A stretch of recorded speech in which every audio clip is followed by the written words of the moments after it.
Well, growing up and moving away from home, well, it's a big step in life. Yeah, it's a tough process in general and can be even more difficult for people with developmental and intellectual disabilities. Yeah, in our state, according to a 2022 study by the Colorado Housing Authority, at least 127,000 people who have intellectual or developmental disabilities made a request for housing.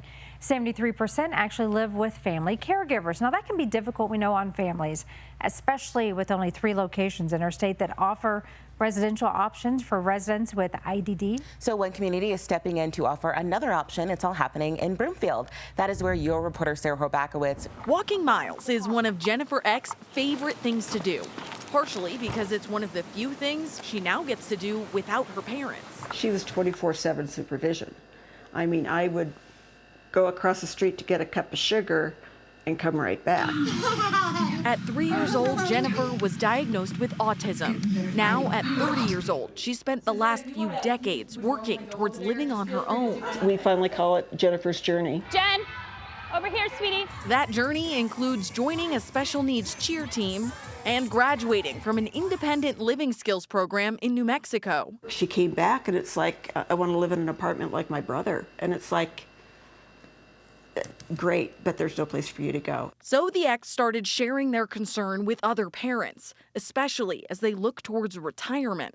The toughest thing for a parent of a disabled child is what's going to happen when you pass on.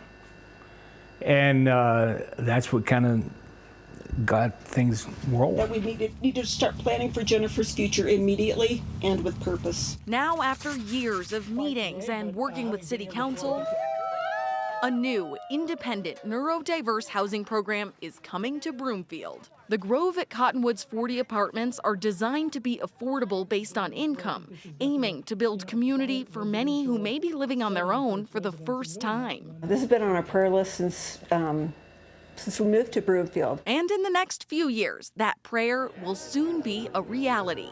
And Jen will be able to do a whole lot more than walk miles on her own. It's just knowing that we've done our best for our child. And I also know that we're helping the whole community. Reporting in Broomfield, Sarah Horbakowitz, covering Colorado First. And Sarah is dedicated to covering Boulder and Broomfield County. She is your reporter. You can send your tip through cbscolorado.com, call 863-TIPS, or just email her at yourreporter@cbs.com. Your story is important and your reporter wants to tell it.